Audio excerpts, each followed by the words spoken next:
Bueno, arrancamos un nuevo episodio de Historia por Historiadores. Hoy estamos con María Inestato. Primero que nada, muchas gracias por venir y te doy el pie para que te presentes. Bueno, muchas gracias a vos por la invitación. Es un placer estar acá y compartir mis investigaciones. Mi nombre es María Inestato, soy doctora en Historia por la Universidad de Buenos Aires, investigadora del CONICET en el Instituto Ravignani de la UBA. Y allí en el instituto soy coordinadora del Grupo de Estudios Históricos sobre la Guerra. También me desempeño como docente en la Facultad de Ciencias Sociales de la UBA y en la Maestría en Historia de la Guerra de la UNDEF. Me he dedicado durante muchos años y continúo trabajando sobre la Primera Guerra Mundial y sus impactos en la Argentina. Espectacular, porque a ver, cuando estudiamos la Primera Guerra Mundial, siempre estudiamos Inglaterra, estudiamos Alemania, estudiamos Francia, pero nunca estudiamos Argentina. ¿Qué pasaba ahí en esa época Argentina? ¿Argentina estaba enterada de lo que pasaba en el mundo? ¿A Argentina le interesaba lo que pasaba en el mundo? ¿Tomaba alguna postura por un bando o por el otro? ¿Qué postura tomaba? Sí, Argentina era un país oficialmente neutral, es decir, los dos gobiernos argentinos que hubo durante el periodo de la guerra. ¿Y quiénes fueron? Victorino de la Plaza, que asumió a muy pocos días del estallido de la guerra, cuando muere Roque Sáenz Peña, que era el presidente, y posteriormente, a partir de 1916, Hipólito Yrigoyen. Ellos son políticos de diferente tradición partidaria, pero de todas formas, frente a la guerra, decidieron mantener la neutralidad. Es decir, tomaron en cuenta distintos factores, ¿no? Por un lado, el hecho de que Argentina no tenía ningún conflicto con los países beligerantes, entonces no tenía ninguna motivación para participar. Tampoco estaba ligada por ningún tipo de tratado con esos países, así que no estaba forzada a intervenir. Además, Argentina fue siempre un país agroexportador que dependió de tener mercados abiertos y le convenía continuar comerciando con ambos bandos, entonces tomar partido podía perjudicar los intereses económicos. Y además Argentina era un país de inmigración.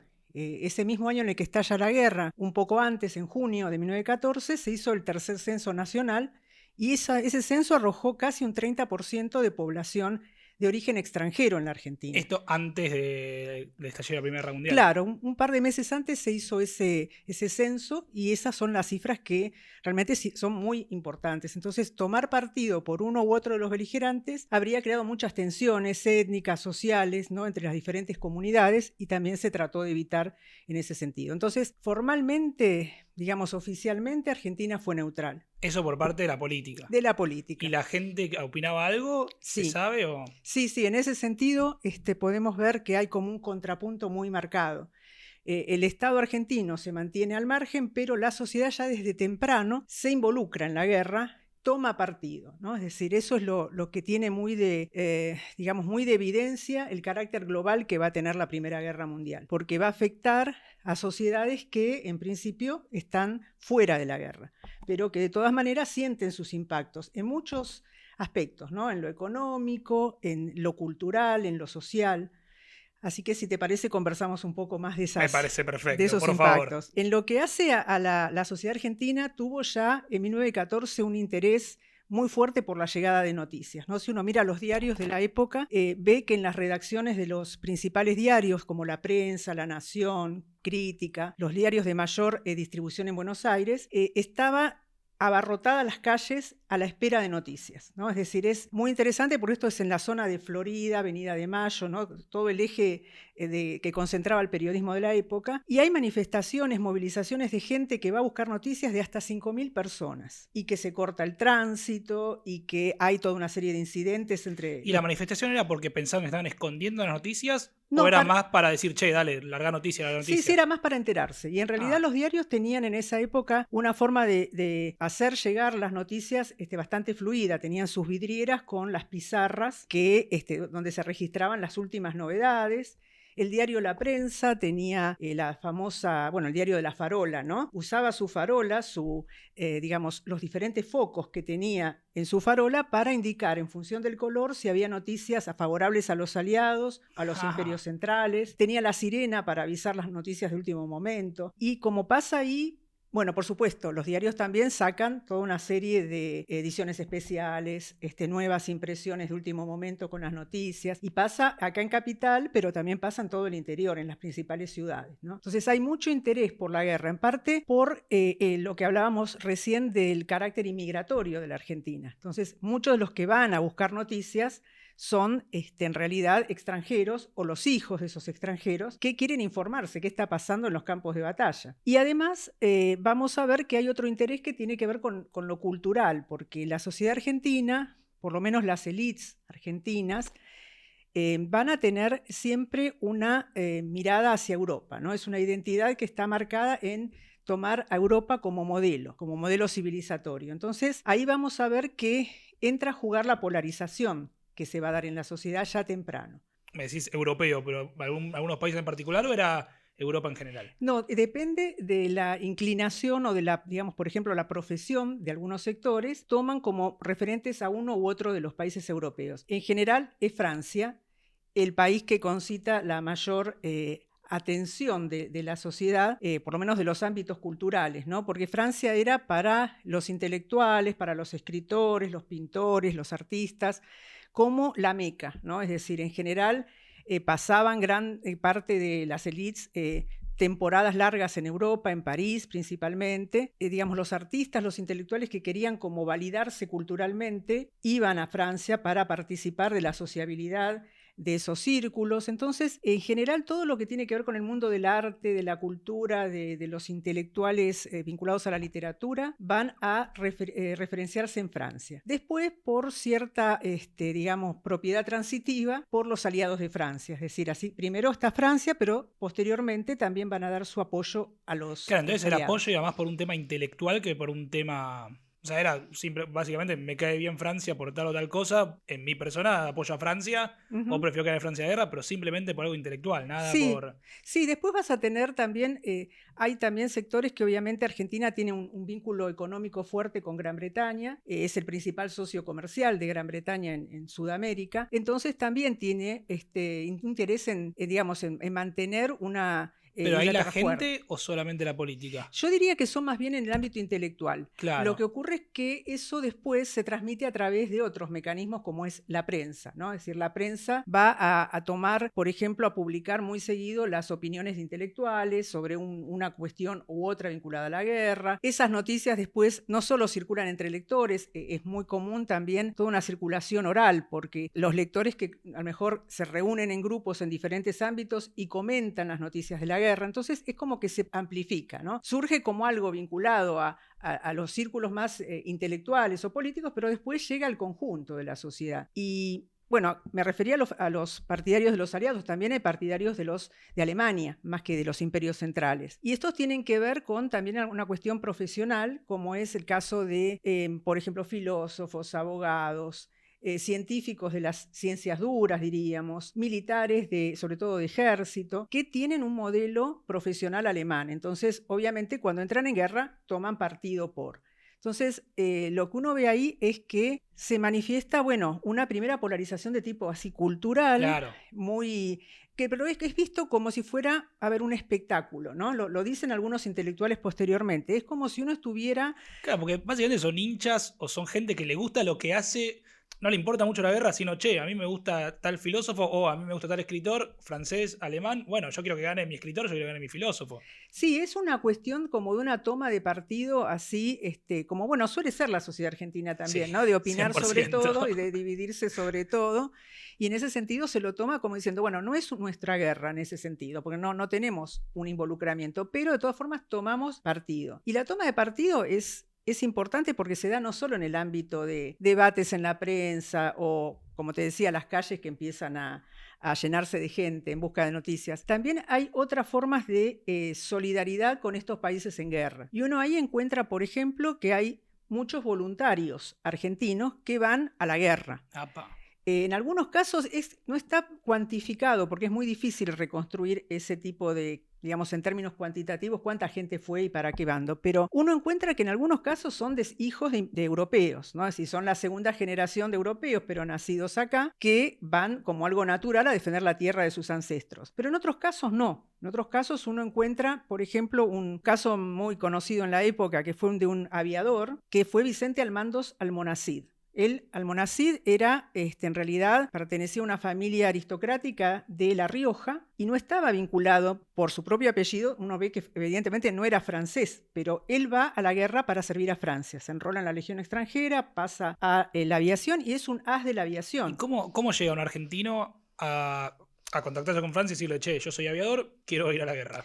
Van hasta Francia y se inscriben como voluntarios. En ese sentido, Francia tenía este cuerpo que es la Legión extranjera, donde permitían el enrolamiento de extranjeros para servir en el ejército francés. ¿Y fue como aviador? Sí, fue como aviador porque él tenía se había formado acá también como aviador. Y aparte la aviación en esa época era muy novedosa, era como que causaba mucha atracción todo lo que es la tecnología, ¿no? Y toda la aventura. Entonces hay muchos que van por eso también, por identificación con Francia, pero también por este espíritu de aventura. Claro. Y sí, sos aviador y literalmente ahí el sueño era quiero volar al servicio de una causa que me simpatiza, ¿no? Y como él, bueno, hay muchos más que lo hacen también en otros ejércitos. Lo que pasa es que es más conocido el caso de Francia porque es como la mayoría iba allí, ¿no? También hay voluntarios que van a servir como médicos o como enfermeras. En general, en esos casos solían estar en Europa justo cuando estalla la guerra, entonces se quedan. Pero tenemos a Fino Quieto, por ejemplo, que es un médico con una gran reputación, o a Pedro Chutro, que sirvieron en hospitales durante toda la guerra, ¿no? Entonces, también muchas mujeres de alta sociedad que ayudaban como enfermeras, otros como camilleros, pero es decir, tenés gente que a lo mejor está en el teatro de la guerra, siendo argentino,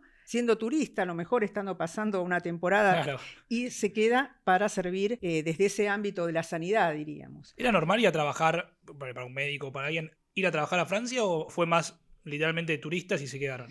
No, en algunos casos tienen, más que a trabajar, es como a formarse o digamos, a empaparse de las novedades que se dan en esos ámbitos dentro del territorio europeo, francés, ¿no? Pero no hay tantos que van desde acá. Sí, para pelear, sí, como un voluntariado militar, sí hay muchos. ¿Y salían barcos para Europa de voluntarios? ¿Los mandaban los franceses o salían de argentinos? ¿Se organizaban? Es totalmente por el propio bolsillo, se los financiaban los propios voluntarios. En ese sentido, los estados europeos que están en guerra, sí le pagan, en algunos casos o en la mayoría, el pasaje a sus ciudadanos que quieren ir o que van a ir a la guerra, pero no para extranjeros. Pero en ese caso son como, bueno, una aventura individual, ¿no? Claro. Y bueno, y así como tenemos... ¿Y eran conscientes de lo que significaba ir a la guerra o era un acto 100% inconsciente como...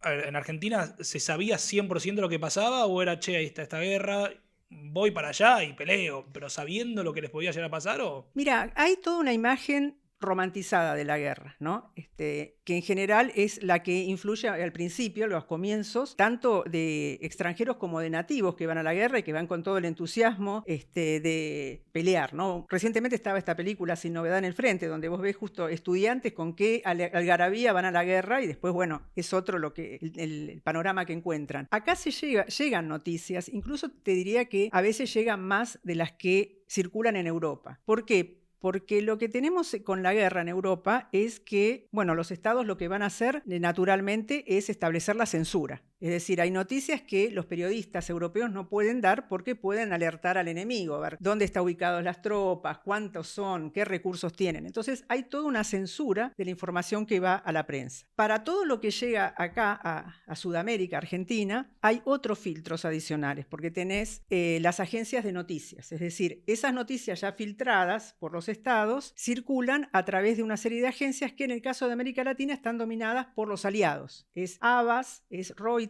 Entonces tenemos agencias que son proaliadas. Entonces te va a llegar una información más proclive a esto. Y después también va a estar todo lo que es la información cablegráfica, que ahí hay también otro problema para los imperios centrales, porque Gran Bretaña, ni bien estalla la guerra, corta los cables subterráneos que vinculaban Alemania con América. Entonces ya no pueden transmitir esa vía. Entonces es todo más complicado para que llegue una imagen, digamos, muy real de lo que pasa. De todas formas, digo, con todos esos filtros llega la información acá a los diarios y los diarios, bueno, te van a publicar a veces a destiempo en función de cuando le llegan las noticias, a veces noticias de un lado o del otro, es como que dejan que el lector decida ver sobre un mismo hecho quién tiene razón, porque es como que no tienen forma de verificarlo. Claro, es completamente inchequeable. Claro, totalmente. Y además, bueno, en otros casos va a tener corresponsales propios, van a mandar corresponsales de guerra que van a estar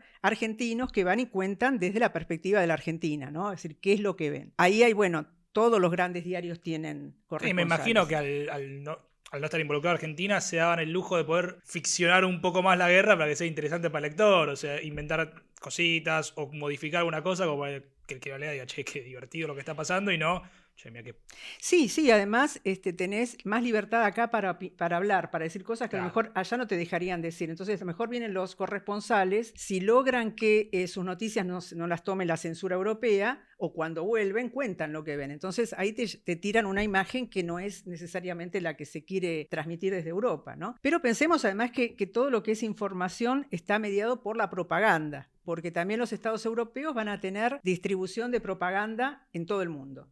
No solo de noticias, sino, digo, se imprimen pósters, fotos de la guerra, folletos, libros, y todo eso llega acá. Y a veces llega traducido, a veces se traduce, a veces los intelectuales de un bando o de otro argentinos también producen sus propios trabajos sobre la guerra, sus opiniones sobre la guerra, ¿no? Entonces hay muchísima información que circula y que la gente, bueno, está muy embanderada con lo que está pasando. Eso, digamos, durante toda la guerra, pero después hay un punto de inflexión que es en 1917.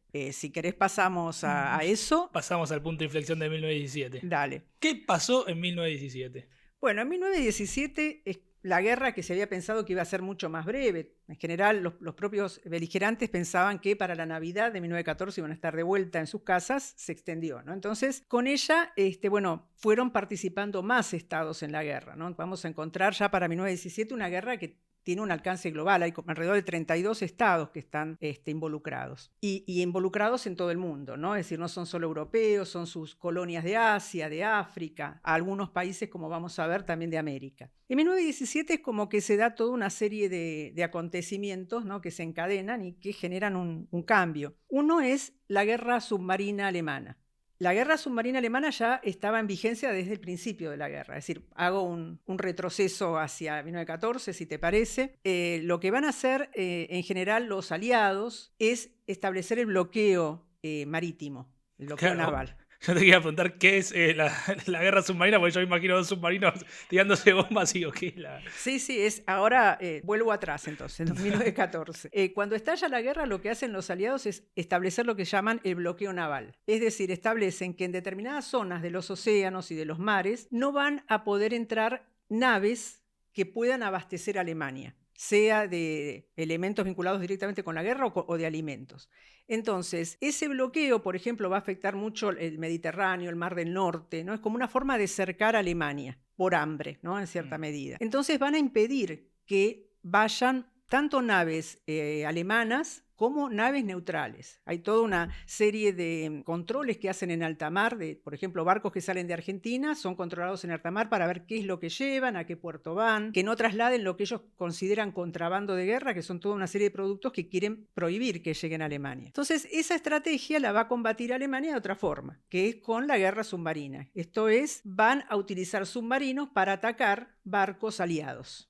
Entonces, es la estrategia como defensiva que toman y que trata de justamente, neutralizar lo que están haciendo los aliados. Entonces, de esa manera, digamos, eso se mantiene desde 1914, pero en 1917 los alemanes ya están como más urgidos por toda la continuidad de la guerra y deciden que va a ser irrestricta esa guerra. ¿Qué quiere decir? Que cualquier barco que entre a una zona que establece Alemania dentro del mar puede ser hundido, sea o no un barco aliado. Entonces, esto empieza a afectar a una serie de barcos de países neutrales como el nuestro.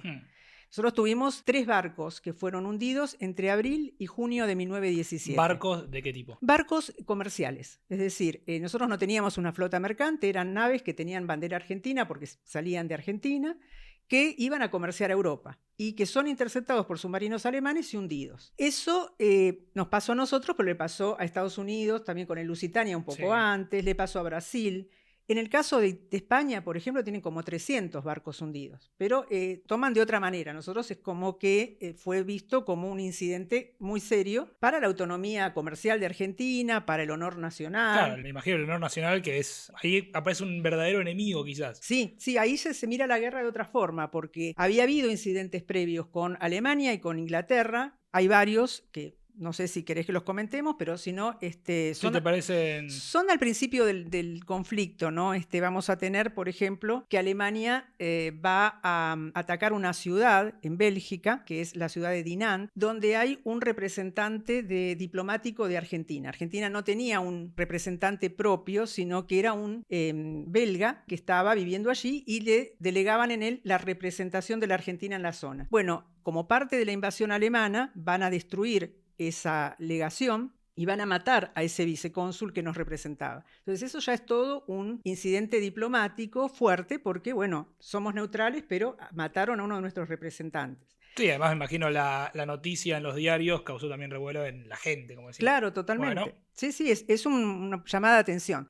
Argentina hizo el reclamo diplomático correspondiente, estamos hablando del principio de la guerra, y Alemania se disculpó diciendo que no sabía que el hombre no se estaba representando, sino que era como un civil visto como enemigo y que como un civil encima de nacionalidad belga, digamos, no es un argentino. Entonces, como ese pedido de disculpas queda zanjado el incidente. Y poco después, lo que va a hacer Gran Bretaña, en cambio, nos va a tomar un barco, el presidente Mitre, que estaba haciendo una navegación de cabotaje en las costas argentinas. Y era un barco también comercial argentino. Y lo va a tomar, lo va a confiscar, cuando en realidad estaba dentro de aguas territoriales argentinas. Esto también va a generar un incidente y un reclamo, que va a ser parcialmente satisfecho. Pero con esto digo, tuvimos al comienzo de la guerra incidentes con los dos lados y se mantuvo, sin embargo, la estabilidad, no pasó a mayores. En el 17 cambia un poco la situación. Es decir, cuando se hunden estos tres barcos de bandera argentina... ¿Cuánta diferencia hubo entre el hundimiento de los tres barcos? En 2 meses, en un periodo de 2 meses tenés. ¿Y el que hizo más ruido fue el tercero o ya el primero fue como...? Ya el primero generó, pero digamos a medida que se suma, claro, es acumulativo, ¿no? Y hay ahí toda una serie de manifestaciones espontáneas de la gente que van a reclamar la ruptura de relaciones con Alemania. Entonces ahí empieza a haber un cambio porque la sociedad, digamos, ya no contempla la neutralidad como algo natural, sino que dice, la guerra ya está en casa, digamos, nos afectó directamente nuestros intereses. Entonces, el gobierno argentino, que estaba en ese momento a cargo de Irigoyen, va a hacer un reclamo y va a ser satisfecho, ¿no? Toda una serie de actos diplomáticos, simbólicos, y también se promete una remuneración a cambio del incidente, como una compensación, pero de todas formas la sociedad ya está polarizada. A esto se suma otra cosa, y es que en abril del 17 entra en guerra Estados Unidos. Estados Unidos había sido neutral hasta ese momento, comerciaba sobre todo con los aliados, financiaba principalmente a los aliados, y entra en guerra con diferentes, digamos, como una respuesta a lo que se llamó el telegrama Zimmermann, que es, digamos, un telegrama cifrado que habrían interceptado los norteamericanos, por el cual Alemania le proponía a México una alianza contra Estados Unidos y la recuperación de los territorios como Texas y otros que habían sido parte del territorio mexicano como compensación, ¿no? Eso fue interceptado antes de que llegue a México. En realidad ya había llegado, pero bueno, la cuestión es que es interceptado y es difundido públicamente, ¿no? Entonces eso genera que el gobierno de Estados Unidos diga, bueno, nosotros acá tenemos un incidente mayor, más allá del Lusitania que habían tenido en 1915, acá ya es más peligroso porque están tratando de establecer como una especie de pinza, ¿no? De cerco que afecte nuestros intereses. Así que entra en guerra. Y cuando entra en guerra Estados Unidos, lo que va a tener es una política de buscar que toda América, Sudamérica, América Latina, se encolumne con ellos, es decir, que todos rompan relaciones con Alemania. Y es lo que empieza en abril de 1917. Entonces empiezan toda esta política de digamos, de presiones diplomáticas, económicas, para que vayan los estados latinoamericanos siguiendo a la política exterior norteamericana. Eso en todo tema político, más que nada. O sea, entre políticos. Y entre gente, o sea, hacían propaganda los estadounidenses como para mandar a Argentina, Brasil, México, donde Sí, sea. Propaganda hace, no tiene el mismo peso que va a tener la propaganda aliada. Ahora, si querés, me refiero un poquito a Dale. eso. Pero lo interesante es que como parte de esa campaña, lo que hace Estados Unidos es difundir también otros telegramas interceptados, esta vez los que había mandado el representante de Alemania que estaba en Buenos Aires, el conde de Luxemburg, al gobierno de Berlín. Entonces, en realidad lo interceptan y descifran los británicos aliados a Estados Unidos y lo difunde Estados Unidos. ¿Qué dicen esos telegramas? Bueno, ahí dicen que en realidad el ministro alemán en Buenos Aires dice a su gobierno: hay que continuar con la política de guerra submarina irrestricta, pero sin dejar rastros. Es decir, les está recomendando, mientras negocia que la reparación argentina, que en el futuro sean más cautelosos a la hora de hundir barcos. Entonces, bueno, es como esa expresión sin dejar rastros, es como fue parte después de toda la campaña de prensa que hay en Argentina, es como es una frase como clave, ¿no? Además dice que se había reunido con Irigoyen y que Irigoyen medio que le había prometido extraoficialmente que iba a tratar de evitar que barcos argentinos fueran por esa zona para que no hubiera más incidentes. Entonces es visto como una claudicación. Y además se refiere en términos muy ofensivos al ministro de Relaciones Exteriores argentino, que era Honorio Pueyrredón. Lo trata de un asno anglófilo. Hermoso. Hoy te tratan de asno anglófilo. Eso es muy elegante, ¿no? para nuestra actualidad, pero es como, bueno, fue muy denigrante, ¿no? Entonces, todo esto genera una emoción muy violenta de la sociedad y empieza la polarización a acentuarse. Esto se da más o menos en septiembre, octubre del 17, la difusión de los telegramas. Bueno, todo va a terminar con que la Argentina va a despedir al conde de Luxemburg, al representante alemán, le da sus credenciales y dice: usted es persona no grata, después de toda una serie de episodios. Y que, bueno, Alemania de todas formas se disculpa, ¿no? Dice: eso fue cuestión, corre por cuenta de él, no es el Estado alemán el que ha incurrido en esas expresiones y demás. Pero genera todo un escándalo muy ampliado, ¿no? Y lo que pasa en ese caso es que la polarización ya no va a ser simplemente cultural sobre, a ver, queremos que ganen los aliados o los imperios centrales, sino que es, rompemos relaciones con Alemania o seguimos neutrales. Eso es lo que se plantea a la sociedad. Y ahí vas a encontrar que los debates en la prensa van a ser, bueno, muy exaltados. O sea, todos coincidían por así decirlo, en odiar a Alemania. Ahora, en lo que no coincidían todos era: che, pero este odio, ¿nos metemos o nos corremos? Sí, y de todas formas vas a tener sectores que siguen simpatizando y defendiendo a Alemania. Sí, obvio, siempre. Pero en general sí, la idea pasa por ahí, es decir, hasta dónde lo tomamos como, digamos, un episodio que ya concluyó o lo continuamos hasta las últimas consecuencias, ¿no?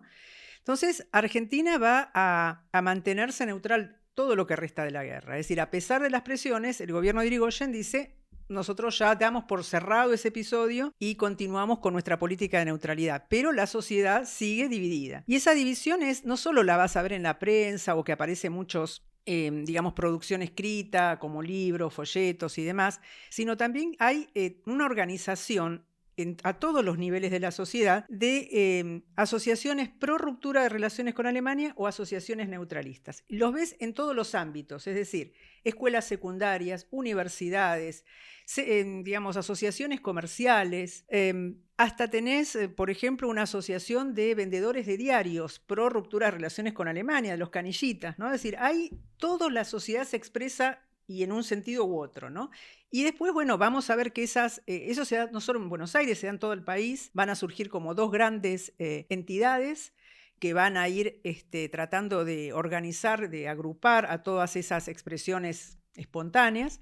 Una es el Comité Nacional de la Juventud, que es pro ruptura de relaciones, y otra es la Liga Patriótica Argentina pro neutralidad. Ahí en los nombres se ve claramente quiénes estaban de cada lado. Sí, tenés. Pero en los nombres por más que sean así, representaban así, eran los jóvenes estaban de un lado y los más... En realidad uno encuentra, no es así, es como, toda la división es como más transversal. Entonces vas a encontrar gente que tiene, como están en los mismos ámbitos de sociabilidad, vas a tener gente de diferentes profesiones que están en un lado o en otro, de diferentes edades, de diferente condición económica. Es decir, ahí no es que uno puede decir, uno representa así a la juventud o representa a las élites y el otro a los sectores populares. No, uno los encuentra todos mezclados. Pero sí quizá va un poco del lado que le pusieron juventud para demostrar una más rebeldía Sí, eso que... sí, hay toda una especie de juvenilismo, ¿no? De culto a la juventud muy de la época y que se toma ahí. Y uno encuentra ahí representantes del mundo intelectual que son como los principales voceros. Si uno tiene, por ejemplo, manifestaciones, que hay muchos actos que se hacen en esa época, bueno, los oradores van a ser esos intelectuales. Puedo nombrarte, por ejemplo, para el Comité Nacional de la Juventud, figuras como Ricardo Rojas o Leopoldo Lugones, que en otros momentos de la historia van a estar en las antípodas, pero en ese momento están defendiendo la causa aliada, o Alberto Gerchunov, por ejemplo. Y en la Liga Patriótica Argentina Pro Neutralidad uno encuentra, por ejemplo, a Ernesto Quesada, a Juan P. Ramos, son intelectuales, pero que tienen menos llegada a la sociedad porque se dedican más a cuestiones más ligadas, digamos, a lo mejor a la filosofía, a las ciencias jurídicas, no tienen tal vez el renombre de un Lugones o un Rojas, que son figuras más conocidas para el público por la prensa y demás, ¿no? Pero bueno, uno encuentra esas entidades y esas movilizaciones que son muy masivas y se dan en todo el país. Vamos a ver que, por ejemplo, cito Buenos Aires porque es, bueno, la capital, ¿no? Es el epicentro en ese sentido. Uno encuentra a veces movilizaciones que juntan unas 100.000 personas. Y son 100.000 personas que se van desplazando por diferentes partes de la ciudad. Es decir, arrancan en algunas esquinas barriales que son clásicas, de ahí se van a la Plaza del Congreso, donde escuchan discursos, y después terminan en la Plaza de Mayo o más frecuentemente en Plaza San Martín. Entonces tenés esas columnas de hasta 100.000 personas que muchas veces van con una banda de música que entona el himno nacional o, en el caso de los proaliados, los himnos de la Marsellesa, los himnos de los países europeos, y los ves marchar durante horas, porque son actos que duran unas 4 horas más o menos. Y bueno, por supuesto, con gente que acompaña desde los balcones, desde las veredas, ¿no? Es decir, es una movilización muy importante que se va dando para presionar un poco al gobierno para que siga en la neutralidad o para que la rompa, ¿no? En eso es como digamos, una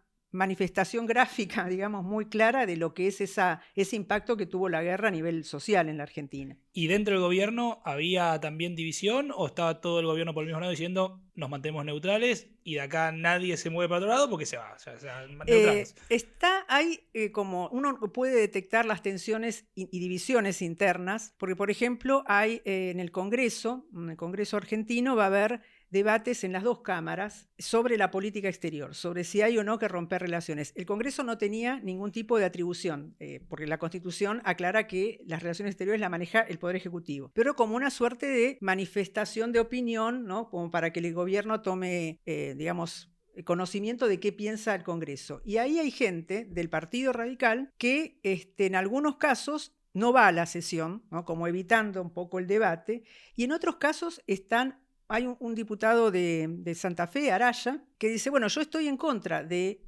simplemente romper relaciones con Alemania. Hay que declararle la guerra, o sea que ya él va más allá.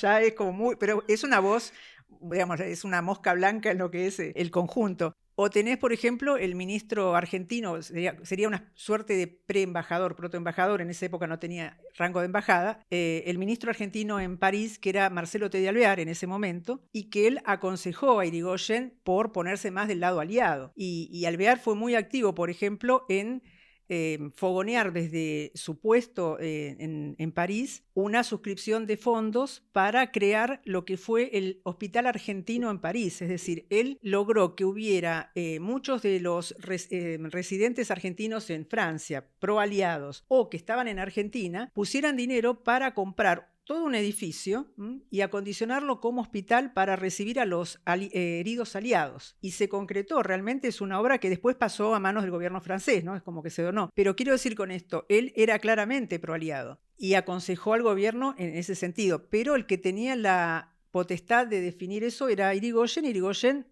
mantuvo la neutralidad y por obediencia o, digamos, disciplina partidaria, en general no hubo voces muy altisonantes, ¿no? Pero fue algo polémico también dentro del propio gobierno. Entonces, 100% siempre Irigoyen se mantuvo en su postura y se sabe si llegó a al menos dudar o al menos decir, o al menos escuchar las propuestas que tenían los que querían meterse en la guerra. O no creo que le haya escuchado el tipo que viene y dice, hay que declarar la guerra de Alemania. Pero las posturas, o sea, para romper la relación, ¿las escuchaba o se mantenía siempre muy... Bueno, Irigoyen era una personalidad que era muy, diríamos, muy introvertida, en el sentido de que siempre se lo ha visto como un enigma, no pronunciaba discursos, mantenía en general un contacto cara a cara con quien se reunía con él, no hacía declaraciones, no iba a la apertura de sesiones del Congreso, ¿no? Era como muy cerrado en ese aspecto, entonces es difícil pensar o poder establecer qué pensaba realmente, más allá de las medidas que tomara, ¿no? Sí escuchó, yo creo que escuchó porque hace un pequeño cambio de rumbo en relación a la política exterior. Quiero decir, va a seguir con la neutralidad, pero va a ser una neutralidad que se suele llamar benévola hacia los aliados. Es decir, por ejemplo, va a darles créditos para comprar parte de las cosechas argentinas, como decir, bueno, están en una situación crítica por la guerra y por la inmediata posguerra, flexibiliza el tema de los pagos de esas compras que hacen los aliados. Van a venir la escuadra norteamericana, la flota norteamericana a Buenos Aires, por ejemplo, de visita durante la guerra, y va a ser recibida y va a permanecer en el puerto más tiempo del que legalmente le correspondía. ¿De visita por qué? O sea, Y es parte de la política, digamos, de fomentar el panamericanismo, ¿no? De extender la influencia norteamericana en la región. claro, pero la visita era Protocolar, digamos. protocolar, perfecto. Pero de todas formas es como que tenían que estar no más de 24 horas en el puerto y estuvieron más, y no hubo tolerancia, ¿no? Entonces, eso es visto como que en realidad Irigoyen hizo como, bueno, está bien, mantenemos la neutralidad, pero si nos tenemos que volcar, demostramos una cierta buena voluntad de los aliados. Pensando más que nada en la posguerra, ¿no? En lo que va a venir después y en que Argentina no quede tan al margen del mundo si ganan los aliados. Claro.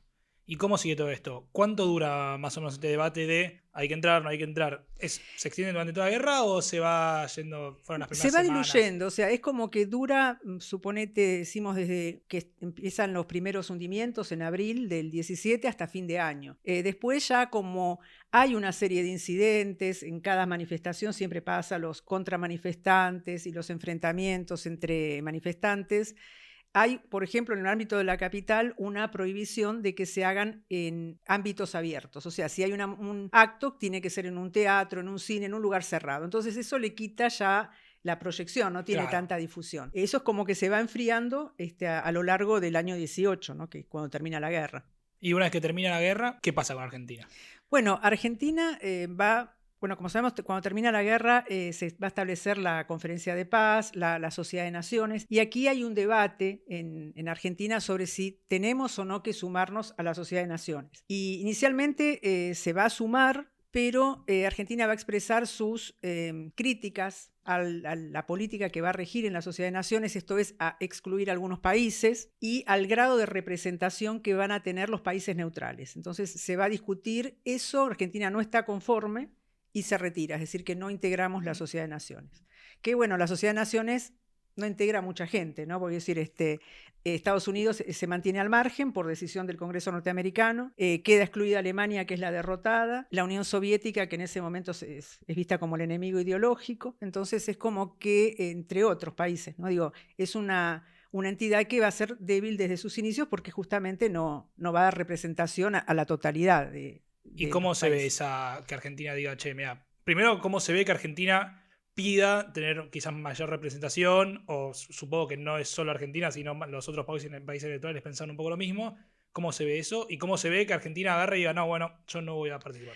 Bueno, en general, digamos, parte del problema es que, por ejemplo, nuestro principal vecino, y en ese momento como, cierta rivalidad geopolítica, Brasil había entrado en guerra con los aliados, del lado aliado. Es decir, que Brasil... ¿Por qué? ¿Qué fue lo que llevó a Brasil a...? Brasil también tiene hundimientos, una cosa similar a Argentina, pero es el principal socio de Estados Unidos. Entonces, gran parte del comercio de Brasil depende de Estados Unidos. No es como el argentino que decimos tenemos granos, carne que le pueden interesar a otros mercados. El principal mercado de Brasil es el café, ¿no? Entonces, es como más restringida el límite de negociar con los aliados. En este caso, si Estados Unidos le dice sumate a la guerra, y va a tener menos margen para negociar que puede tener Argentina, que puede venderle a otros países, ¿no?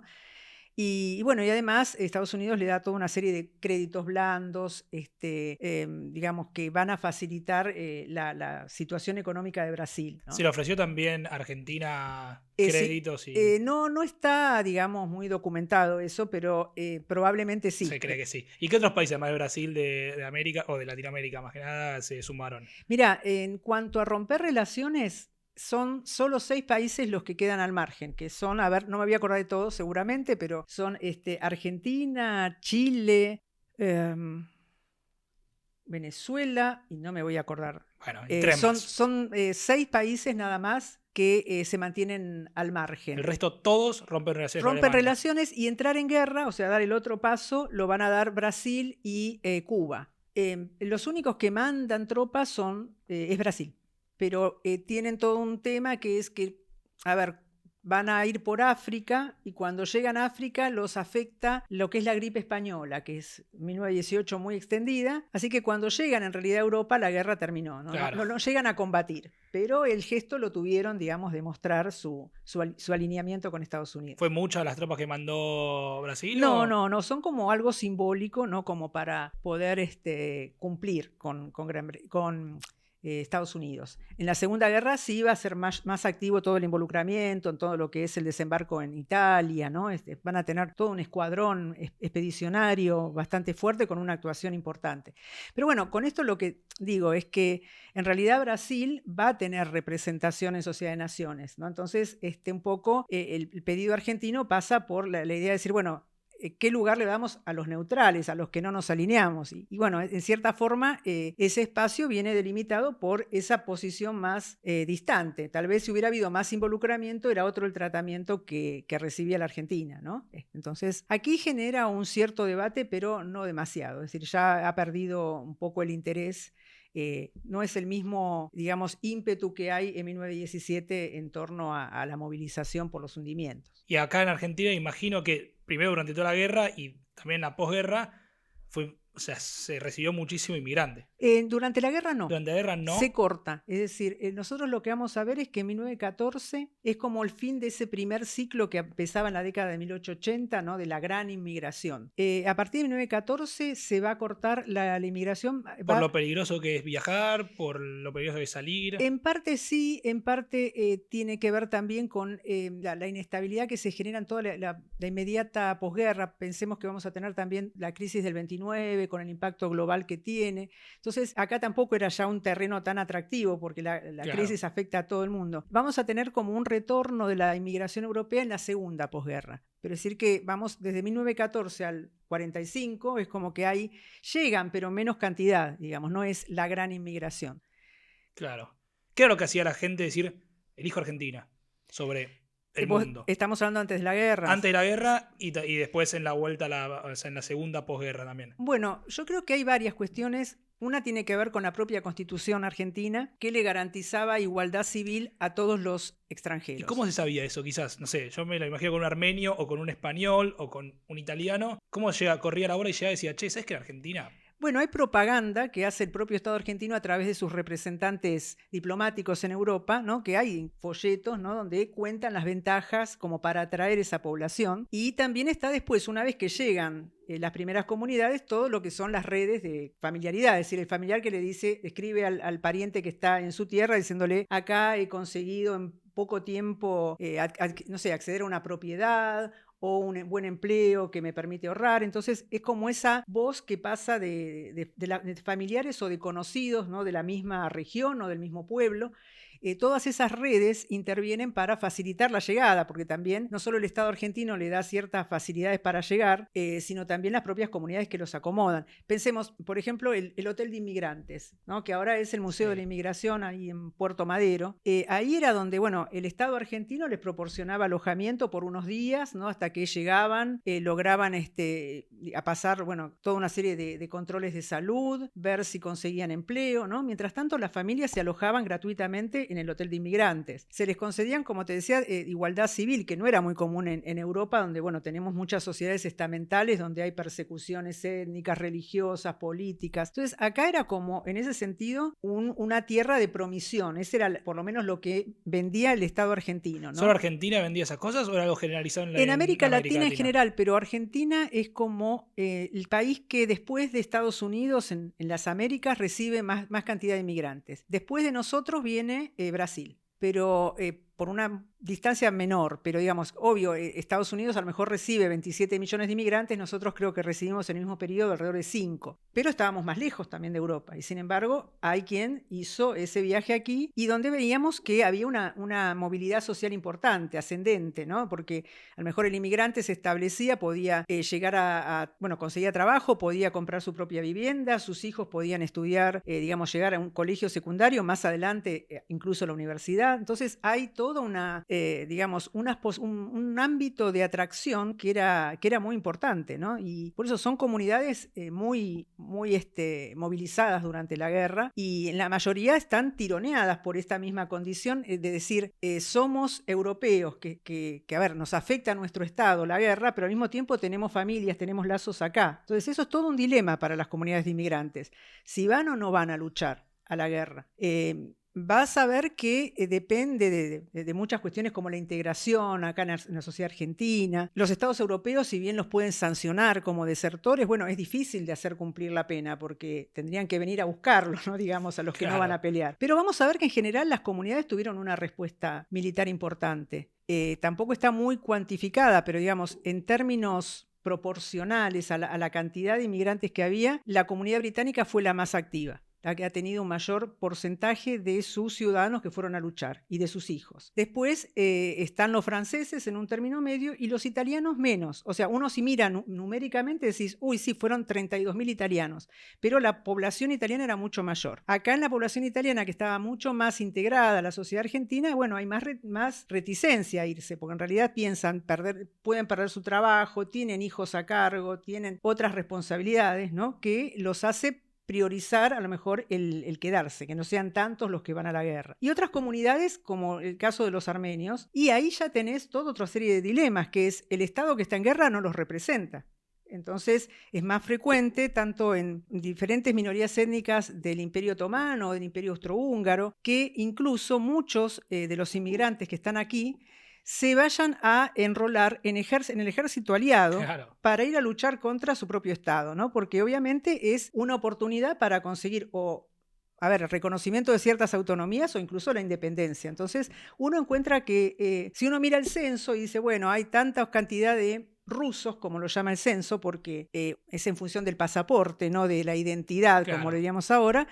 Y uno esperaría, bueno, todos van a estar luchando con Rusia, ¿no? Pero uno también encuentra población judía que era perseguida por Rusia. Entonces ellos no se encontraban tan identificados ni dispuestos a ir a luchar, ¿no? Entonces uno encuentra muchos matices cuando empieza a ver esto, pero genera, digamos, toda una movida importante dentro de las comunidades para ir a la guerra o para ayudar desde acá con dinero, ¿no? Y en eso los italianos fueron todas las comunidades trataron de hacer su aporte, pero la comunidad italiana, por ejemplo, lo que fue el sexto empréstito que lanza el Estado italiano para financiar la guerra, bate los récords de todas las comunidades italianas en el exterior, inclusive de Estados Unidos, que eran muchos más. ¿Qué fue el sexto empréstito? Es decir, los estados lanzan los empréstitos, que son como una venta de títulos del Estado para recaudar fondos, ¿no? Prometiéndote, bueno, a futuro te vamos a dar un interés de tanto. Vos invertís X cantidad y vas a tener un interés que es mínimo, es simbólico, pero es como para ayudar a Claro. recaudar fondos. Y ese sexto, porque hubo 5 antes,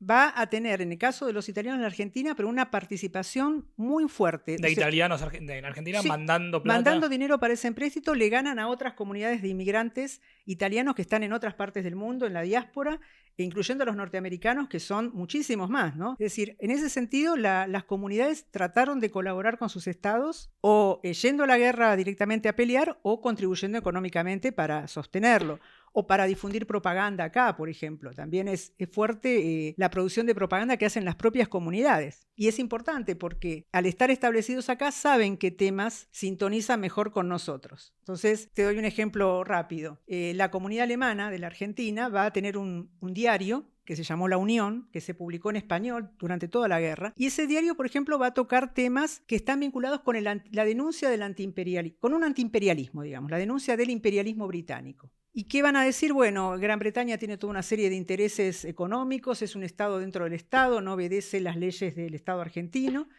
y además nos robó las Malvinas. Entonces van a ir por ese tema muy ligado a la cuestión nacional para que parte de la sociedad argentina, por lo menos si no apoya a Alemania, tome distancia de Gran Bretaña. También. Entonces es importante porque digo, a lo mejor desde el Estado alemán no están tan al tanto de estas cuestiones que son delicadas para nosotros o que nos pueden ser digamos, como interpelarnos. Y en cambio los alemanes que están acá sí lo saben todo. Y pueden adaptar ese discurso, ¿no? Eso es importante también. Bueno, ahí tocamos el tema Malvinas. Sí. ¿Qué generó Malvinas? ¿Qué generó Malvinas en las relaciones estas con Alemania, con Gran Bretaña, con la guerra en general? Bueno, nosotros tenemos Malvinas y la Primera Guerra es como que, en primer lugar, ya tenemos una batalla de Malvinas. Es decir, en diciembre de 1914 se van a enfrentar frente a las islas la flota británica y la alemana. Acá llegan noticias, obviamente, de lo que pasa. No se le da demasiado sentido, pero bueno, muestra que la guerra está cerca. Está llegando cerquita. Que está cerca. Incluso hay quienes dentro de la Armada Argentina empiezan a pensar, bueno, hay que pensar en la defensa de la soberanía. Eran flotas británicas y flotas alemanas. Sí, o sea, se enfrentan, se habían enfrentado en Coronel, que es al sur de Chile, en el Pacífico, digamos, y después en el Atlántico Sur. Ahí es cuando se derrota la flota alemana. ¿Y cómo llegan a enfrentarse ahí? Bueno, porque vienen son flotas que estaban apostadas en la zona del Pacífico, en el norte, digamos, en la zona cercana a Japón, a China. Entonces van bordeando y terminan enfrentándose, ¿no? Y si se encuentran esos barcos, bueno, listo, nos encontramos, nos enfrentamos. Sí, no, aparte ya estaba la guerra declarada, así que era como, digamos, el Atlántico Sur tiene ese lugar, digamos, aparte Malvinas, tiene ese valor estratégico porque está como en el cruce de los dos océanos, ¿no? Entonces favorece el reabastecimiento, suponete, si esa flota británica quiere ir hacia Europa o hacia África, puede abastecerse ahí, entonces no tiene un viaje tan largo y con dificultades técnicas, ¿no? Claro. Pero más allá de eso, de esa batalla que tuvo impacto en la opinión, porque está cerca, porque es Malvinas, vamos a ver durante la guerra que hay todo un uso propagandístico de Malvinas. Es decir, los alemanes, como te comentaba, van a insistir mucho en lo que es un estereotipo muy difundido de Gran Bretaña, que es esta idea de una potencia imperialista, ¿no? Expansionista. A veces la representan como un pulpo, ¿no? Con los tentáculos sobre distintos territorios. Y entonces nos van a insistir con recordarnos lo que fueron las invasiones inglesas al Río de la Plata en 1806, 1807 y después con Malvinas. Entonces hay toda un discurso que trata de mostrar, bueno, Alemania por lo menos nunca nos agredió a nuestro territorio, no tenemos ningún agravio con respecto a Alemania, en cambio sí Inglaterra. Con esto, como te decía, la opinión pública argentina predomina la posición proaliada, entonces saben que no van a convencernos para volcarnos hacia Alemania, pero al menos sí para mirarlos de otra manera y para tomar más distancia de los aliados y más específicamente de Gran Bretaña. Después, a partir del 17, que es el momento donde rompemos o no relaciones con Alemania, ahí aparece de nuevo por parte de los sectores neutralistas, es decir, los sectores que dicen tenemos que mantenernos al margen de toda presión, van a volver a traer el tema Malvinas y van a volver a decir, a ver, ¿cómo nosotros vamos a aliarnos o a defender a una potencia que nos robó territorio? Entonces, por lo menos mantengamos la neutralidad, ¿no? Entonces hay muchas denuncias y, digamos, aparece mucho en la prensa toda la historia de la usurpación de Malvinas. Previo a todo esto, ¿el tema Malvinas era tenido en cuenta o empezó a ser más incorporado gracias a la Unión en Mira, un ese principio? es todo un tema, es interesante la pregunta y es un lindo tema de investigación, porque en realidad lo que uno ve con Malvinas es que hay que diferenciar, como hicimos un poco al principio acá, lo que es la posición del Estado y lo que es la sociedad. Claro. Entonces, está muy estudiado todo lo que es la política exterior nuestra, ¿no? Los reclamos, cómo hay un punto de inflexión con la resolución 2065, 1965, es decir, uno estudia todo desde el punto de vista diplomático, eso ya está muy trabajado. Ahora, ¿qué pasa con la gente, con la sociedad? Es todo una incógnita, ¿no? Vamos a ver que hay gente que va a decir, bueno, ya José Hernández en la década de 1860 había emitido opinión sobre Malvinas y reivindicado Malvinas, pero José Hernández en esa época todavía no había escrito el Martín Fierro, entonces todavía no era una figura conocida. No es en 1869 cuando se escribe. Cuando él escribe en un diario, que es un diario aparte de muy escasa circulación, y la población argentina era sumamente analfabeta en esa época, teníamos el primer censo ya, es muy limitado el eco que tiene. No es lo mismo si lo hubiera dicho 2 décadas después cuando escribió el Martín Fierro. Ahí tiene otra llegada. Entonces, recién yo me puse últimamente a trabajar un poco sobre Malvinas, no en el siglo XIX, pero sí descubrí esto de Primera Guerra, y siempre queda la duda si ya era un tema en sí mismo de interés de la sociedad o si se instala con la propaganda alemana. En décadas posteriores no hay duda de que va creciendo. Sí. En la década de 1930, pero eso ya es para otra Sí, discusión. eso para otro. Es para otra discusión, ya ahí tenés que es una causa popular. Y a veces incluso la propia sociedad tiene más iniciativa sobre eso que el Estado, que parece mantenerse más al margen. Pero es otro tema, ¿no? Pero me parece que sí, es una cuestión que aparece, no sé si aparece con la Primera Guerra, pero mi impresión es que en cierta medida fue instalada. Claro. Porque uno ve que los diarios o la propaganda alemana y después los neutralistas, por ejemplo, cuentan toda la historia de la usurpación. Uno dice que no la conocíamos. Y no se conocía, no estaba. En la escuela primaria, por lo menos hasta la década del 40, no se enseñaba. ¿Y la historia se cuenta porque se ve que hay cierto interés en eso? Porque imagino que, así como con Malvinas, trataron de meter muchos diferentes temas y quizás Malvinas fue en la que vieron y dijeron, che, mira, acá la sociedad argentina se interesó, vamos a ir por acá.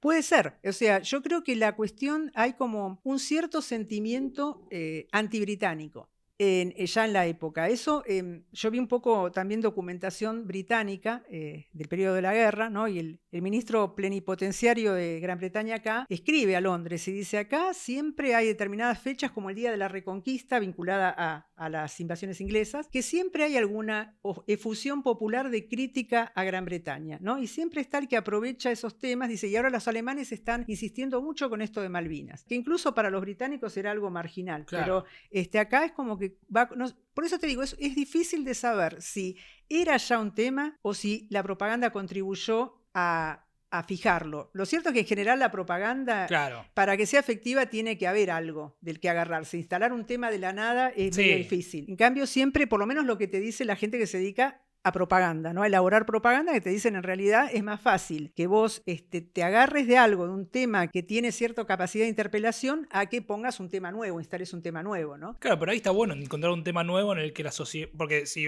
teníamos una sociedad que se iba haciendo cada vez más anti-Alemania, y Alemania encontró algo para mostrarle a la sociedad y decir, che, mirá, también pueden ser anti-Gran Bretaña si se enteran de esto. Sí, yo creo que es una forma que buscan de neutralizar, ¿no? Entonces, y de romper un poco esa posición tan acrítica, pro-aliada que tiene la opinión pública.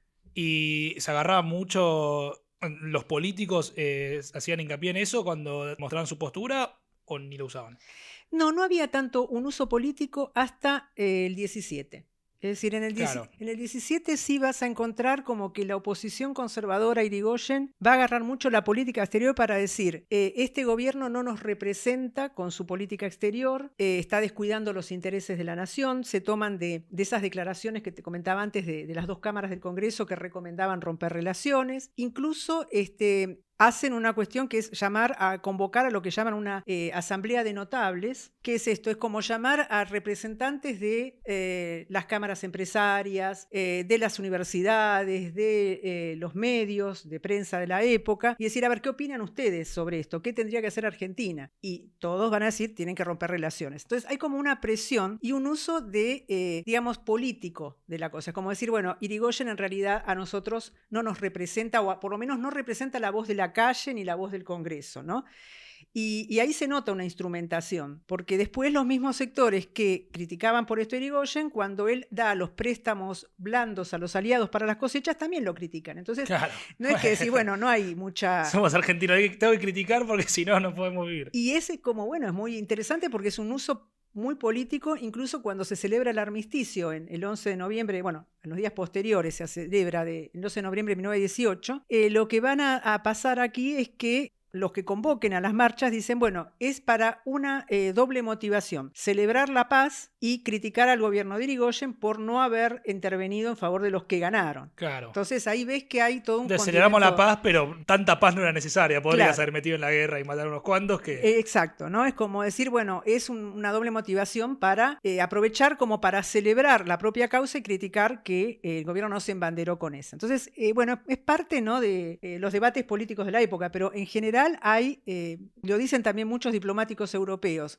es posible que gran parte de la sociedad argentina no nos apoye tanto por nuestra causa como para combatir la posición de Irigoyen, ¿no? Pensemos que, bueno, Irigoyen había llegado hace poco a la presidencia, es la primera experiencia digamos, de voto democrático, ¿no?, con la ley de implementación de la ley Sáenz Peña para las presidenciales. Entonces, bueno, es como genera todo un recambio del escenario político y se dirime, entre otras cosas, con la política exterior. Y acá te voy a preguntar algo más para vos de lo que crees. ¿Crees que si el presidente hubiese sido otro, se hubiese metido en la guerra, decís? ¿O lo más lógico del momento y lo que cualquier presidente con dos de frente hubiese hecho es me mantengo neutral? No, yo creo que se habrían mantenido neutrales, porque es lo mismo, incluso te diría, la política que lleva adelante Victorino de la Plaza antes, que también es de la neutralidad, incluso si uno la mira, es como más criticable que la de Irigoyen, porque esos dos episodios que dejó pasar con los aliados y con Alemania, que te comentaba al principio, y fueron, la verdad, medio indigna la posición argentina, porque fue aceptar muy fácilmente y sin mayores reivindicaciones. Bueno, che, pedime perdón y está todo bien. Es como Perdón, ponerle listo. otra mejilla, ¿viste? Como para decir, bueno,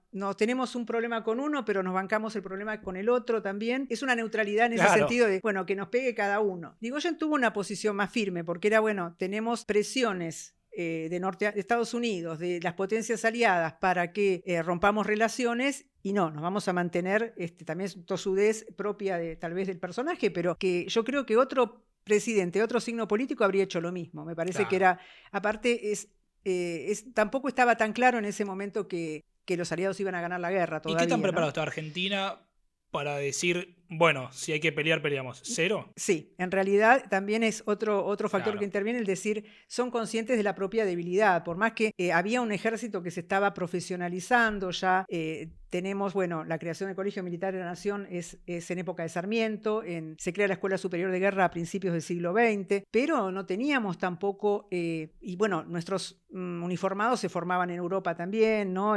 Tenían instructores europeos, pero más allá de la formación, digo, tampoco teníamos los recursos materiales como para intervenir en la guerra. Entonces, lo dicen también muchos críticos de los rupturistas, dicen, sería una opereta ir a la guerra, sería un papelón, porque no tendríamos los recursos como para pesar en algo, ¿no? No le sería nada. mandar gente nosotros a que se muera, pero por lo menos quedamos bien con los... Que fue un poco lo que hizo Brasil, ¿no? Claro. Es un poco la idea, pero bueno, también es mantener la autonomía, ¿no?, decisoria. En ese sentido me parece que fue correcta la política de Irigoyen, ¿no? Y me parece que cualquier otro político habría hecho lo mismo. Bueno, aprendimos, o por lo menos yo aprendí, me quedó clarísimo qué fue lo que pasó en Argentina y qué postura tomó Argentina y qué rol cumplió Argentina en la Primera Guerra Mundial. Así que bueno, nada, si la gente llegó hasta acá es porque le interesó mucho lo que estabas contando. Quiero que cuentes dónde pueden encontrar algún artículo, quizás algún libro o cosas que hayas escrito vos. Bueno, yo he escrito muchos artículos que están en muchos casos disponibles en un sitio que es www.academia.edu, ¿no? Ahí tengo un perfil donde subo la mayoría de los trabajos que puedo subir sin limitaciones editoriales, ¿no?, que hay derechos a veces. Y también escribí, además de estos capítulos y artículos que se pueden encontrar en la red, un libro que no es una síntesis, porque en realidad escrito muchos más sobre muchos aspectos que no están incluidos ahí, pero que se centra en todo lo que es la movilización de la sociedad a nivel cultural, a nivel de voluntariado, como hablábamos acá, a nivel humanitario, también todo lo que tiene que ver con las mediaciones de la guerra, es decir, cómo la guerra viene filtrada por la prensa, los intelectuales, las comunidades de inmigrantes, es decir, diferentes aspectos que tienen que ver con los impactos de la sociedad, de la guerra en la sociedad, y que se llama La trinchera austral, la sociedad argentina ante la Primera Guerra Mundial. Es un libro que ha publicado en 2017 Prohistoria. ¿Y dónde lo encontramos? Y eso se encuentra en la página de Prohistoria, básicamente son ellos los que lo distribuyen, ¿no? No está en acceso abierto, lamentablemente. Ah, bueno, buenísimo.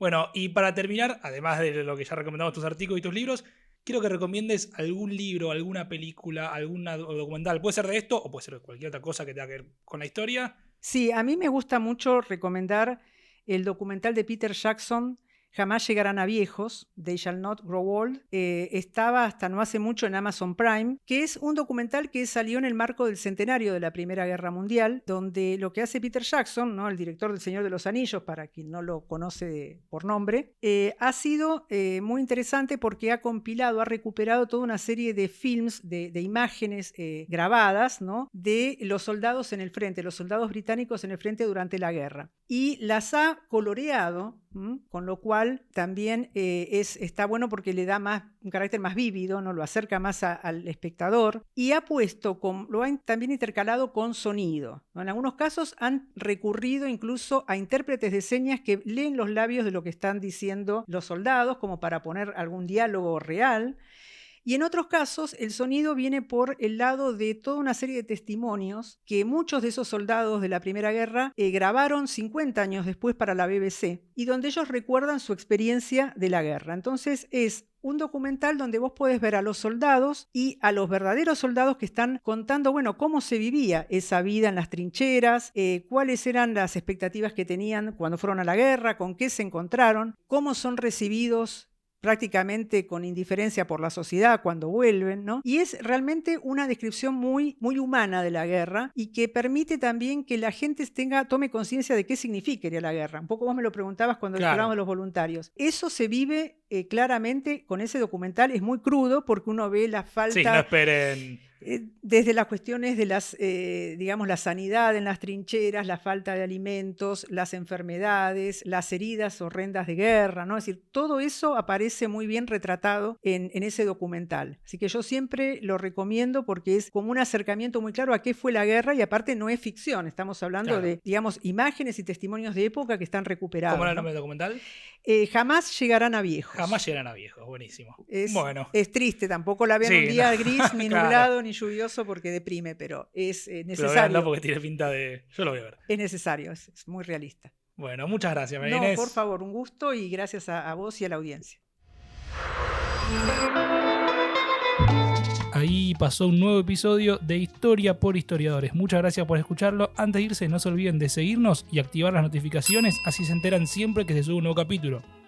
También síganos en todas nuestras redes, @Historia por Historiadores en Instagram y en TikTok, Historia X Historiadores. Ahí se van a enterar de todas las novedades y también se van a enterar cada vez que se sube un capítulo nuevo. Mi nombre es Agustín Candarian, muchas gracias por escuchar el podcast y hasta la próxima.